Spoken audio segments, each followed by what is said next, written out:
Hello everyone, मैं विशाल महाजन भाई आज आपके साथ डिस्कस करने वाला हूं आप लोगों की मेजर कॉमन प्रॉब्लम।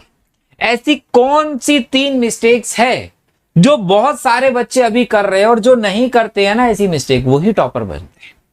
तो ऐसी कौन कौन सी गलतियां आप कर रहे हो इस वीडियो में बताने वाला हूं। अगर इसके अलावा भी कोई और गलती कर रहे हो वो भी मुझे कमेंट बॉक्स में जरूर बताना, ताकि आने वाली वीडियोस में मैं उसको ऐड कर सकूं और बाकी बच्चों को बता सकूं कि हाँ ये भी गलतियां आप करते हो। और अगर यही गलतियां कर रहे हो तो भी मुझे जरूर बताना कि हाँ सर हम ये गलतियां कर रहे थे लेकिन आज से हम ये गलती नहीं करेंगे। क्योंकि बहुत सारी गलती ऐसी होती है जो हम कर तो रहे होते हैं लेकिन हमें समझ में नहीं आता कि ये हमारी गलती है कि नहीं। तो आज की वीडियो में ये सारी बातें आपके साथ डिस्कस करने वाला हूं। सबसे पहली कॉमन मिस्टेक हमारी यही है कि हम सिर्फ और सिर्फ एनसीईआरटी सॉल्व करते हैं। मैं 10th में हूं, 12th में हूं, तो बहुत सारे टीचर्स ऐसे बोलते हैं जब वीडियोस बनती है कि भैया 10th और 12th में तो सिर्फ एनसीईआरटी कर लो, तुम्हारी जिंदगी बन जाएगी, मार्क्स आ जाएंगे। ये नहीं, ऐसा नहीं होने वाला है। हाँ 60-70 हो सकता है, बहुत अच्छी किस्मत है तो 80 मार्क्स आ जाए, इससे ज्यादा में नहीं जा पाओगे, यहीं अटक जाओगे अगर सिर्फ एनसीईआरटी करते हो। लेकिन दूसरी तरफ कुछ लोग ऐसे होते हैं कि भैया एनसीईआरटी मत करो, ये वाली रेफरेंस बुक कर लो, बहुत अच्छी सी है, बहुत बड़ी सी है, बहुत सारे क्वेश्चन है, इसको कर लो, एनसीईआरटी मत करो, तुम्हारा बहुत बड़ा कल्याण हो जाएगा। ये भी आपको फॉलो नहीं करना है। ये दोनों ही बातें गलत है, आपको दोनों को मिक्स करना है।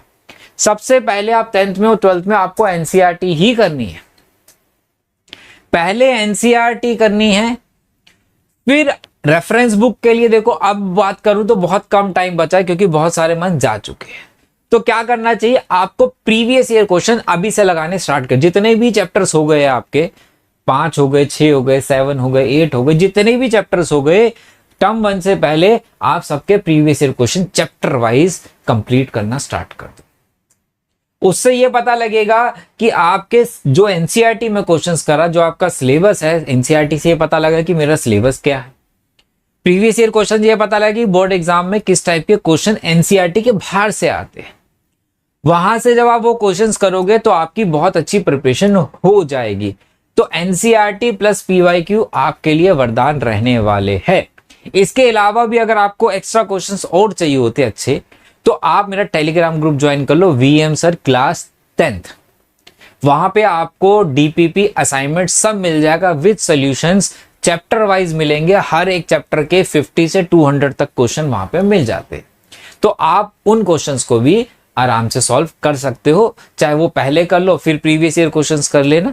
अगर वो डीपीपी भी आप कर लेते हो तो उसमें भी बेस्ट पीवाईक्यूज, एनसीईआरटी एग्जाम्पलर के क्वेश्चन, जहां से भी आपको बेस्ट मिलता है वो सारे उसमें इंक्लूड होते हैं। तो वो आप कर सकते हो अपने लिए, ठीक है। तो आपको इसी तरीके से अगर आप एनसीईआरटी, डीपीपी के क्वेश्चंस और पीवाईक्यूज कर लेते हो तो 95 से कम मार्क्स आपके मैथ्स में तो नहीं आएंगे। क्लियर है। इसके बाद कॉमन मिस्टेक जो सबसे बड़ी है, इस पे बहुत सारे बच्चे एग्री करेंगे, टाइम पास करना छोड़ दो। मम्मी मैं 3 आवर्स के लिए पढ़ने जा रहा हूं, आज मैं 3 आवर्स पढ़ा, मैं 2 आवर्स मैंने मैथमेटिक्स किया। लेकिन सच्ची सच्ची बताना, उस 2 आवर्स के अंदर आपने 1.5 घंटा कम से कम या तो फोन देखा, या थोड़ा इस बुक से देखा, थोड़ा उस बुक से क्वेश्चन किए, थोड़ा यहां से किया, थोड़ा वहां से किया, और लास्ट में रिजल्ट क्या आता है। अगर आप तसल्ली से दिमाग में सोचो कि मैंने पिछले 2 घंटे में, 2 आवर्स में मैंने किया क्या है, क्या आउटपुट निकला, तो आपको एहसास होगा कि आउटपुट तो मुश्किल से 1 से 10% निकला, 90% तो बेकार ही गया वो टाइम। क्वांटिटी टाइम मत देखो कि मैंने इतना टाइम पढ़ा, क्वालिटी टाइम देखो। वो चाहे 30 मिनट्स हो, 1 आवर हो, 2 आवर्स, वो आपको देखना है कि जब मैं खत्म करूं अपना पढ़ना तो मेरे मन में खुशी हो, तसल्ली हो कि यस मैंने कुछ पढ़ा है, आज मैंने ये बातें सीखी है।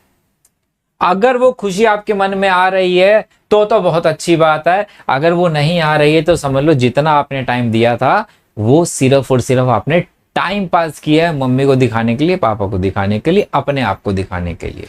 तो ऐसी गलती करना छोड़ दीजिए प्लीज, क्योंकि आगे जाके टाइम नहीं मिलेगा फिर। और सबसे बड़ी गलती लैक ऑफ रिवीजन, जिसको मैं सेल्फ स्टडी बोल सकते हो। मल्टीपल रिवीजन्स होनी ही चाहिए। जितने मान के चला आपके 7 चैप्टर अभी तक हो चुके हैं, आप उसकी डीपीपी लगा लो, ठीक है। पीवाईक्यू अभी मत लगाओ, चाहे डीपीपी लगा लो, एनसीईआरटी कर लो। जितने हो चुके हैं पहले उसको, अब क्या करते हैं, सर मेरे 6 चैप्टर हो गए, अब मैं 7th कर रहा हूं, फिर मैं 8th कर रहा हूं, फिर मैं 9th कर रहा हूं, और वो जो पहले के 5 चैप्टर थे वो रिवाइज किए नहीं, वो तो 3 महीने पहले किए थे। अरे भाई वो 3 महीने पहले किए थे, वो 0 हो गए। अगर पहले 7 चैप्टर हो गए तो पहले पिछले रिवाइज करो साथ के साथ। हर एक दिन में एक 15 to 30 मिनट्स का स्लॉट फिक्स कर लो कि मुझे इस 15 से 30 मिनट के अंदर पिछला चैप्टर रिवाइज करना है। सैटरडे संडे अगर छुट्टी है तो ज्यादा टाइम दो, लेकिन डेली तो कुछ ना कुछ जरूर करते रहो, क्योंकि अगर वो नहीं करोगे तो वो 0 होता चला जाएगा। आगे के मार्क्स बढ़ाओगे, पीछे 0, फिर उससे आगे चले जाओगे तो वो 0 हो जाएगा।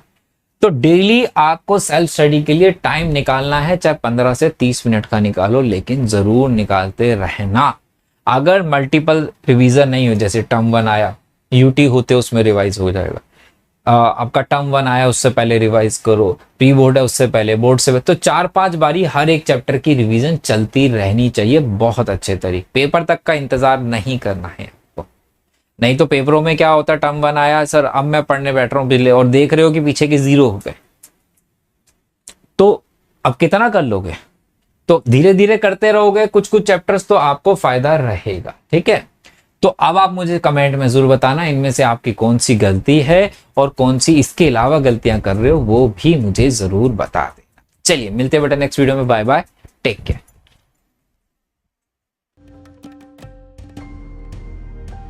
Keep imbibing. We believe in you.